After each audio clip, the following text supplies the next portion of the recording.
Hi, my name is Jackie Murray. I'm with Ask a Tech Teacher. I'm your guide through these 32 lessons in the Structured Learning Technology curriculum. This is third grade and we're on lesson 18. This is the first of 2 weeks on creating a magazine using desktop publishing.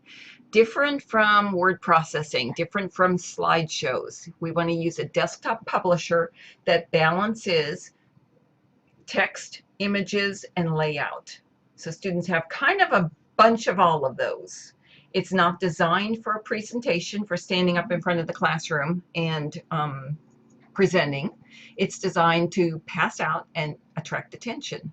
And actually here you're going to talk to students about this. The last lesson, let's see, did they do word processing? Well, not last lesson, but somewhere in the past they've done word processing.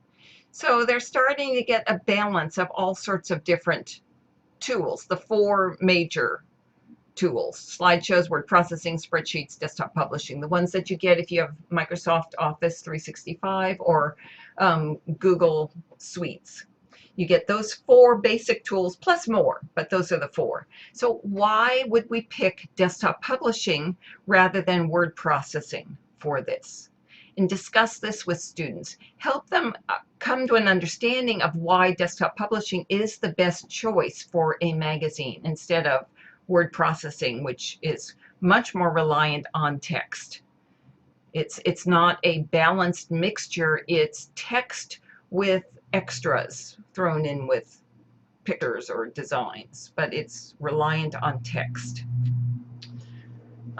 Okay, so go over that with them. If you're using student workbooks, they have their own copy here. You've spotted a few things over here filled in, but they're going to fill in their own column here, where a purpose is to share words, or what's the purpose of desktop publishing?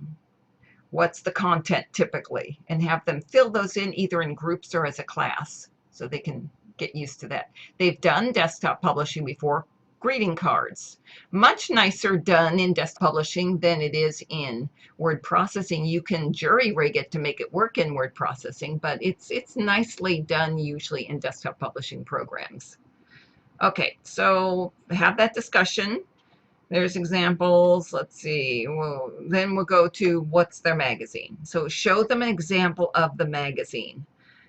It's going to be a cover. It's going to have a table of contents. It's going to have a page for each of the topics in here. You can decide how many topics you want. This has 3. You might have probably 3 is plenty for third graders, but it's up to you. And then they're laid out a certain way: pictures, text, and design on each. So today they're going to do these first 2 pages. Next week they'll do the content pages, however many there are of those. Now, we use, these are in word process, in Publisher, MS 365 Publisher, but if you don't have that, you can use one of these. You can use one of these if you're using iPads, or whatever you typically use with your class. You can see examples from here. Storyboard That, which is an online tool. It's not even it's not any of, oh yeah, there it is. Storyboard That. TAC is a wonderful choice for creating magazines and all sorts of things that flow like that. Lucid Press has so many options for lots of desktop publishing. Magazines, trifolds, cards, all sorts of things. So pick the one that you use in your school, and then you pick a template. Third graders, have them pick a template. It's a big project, so start with something that all they have to do is edit, that it lays everything out, but all they do is edit it and make it personalized. So they'll pick a template, they'll get the cover, they'll add the words that you want, they'll add this heading here, however it's laid out. And these are 3 examples from 3 different programs. And you can first demonstrate the cover, demonstrate the table of contents, and let them go then. Just let them take the rest of the class. You're there to help them. You are teaching some because they've never done a magazine before. They'll do a magazine in 4th or 5th grade and then in middle school. So this is a tool they will keep coming back to. They will enjoy it because it's such a gorgeous mix of pieces. Save. Remind them to save well. because they need to use it next week. Their exit ticket is that a neighbor can see that they successfully saved their project. So very important.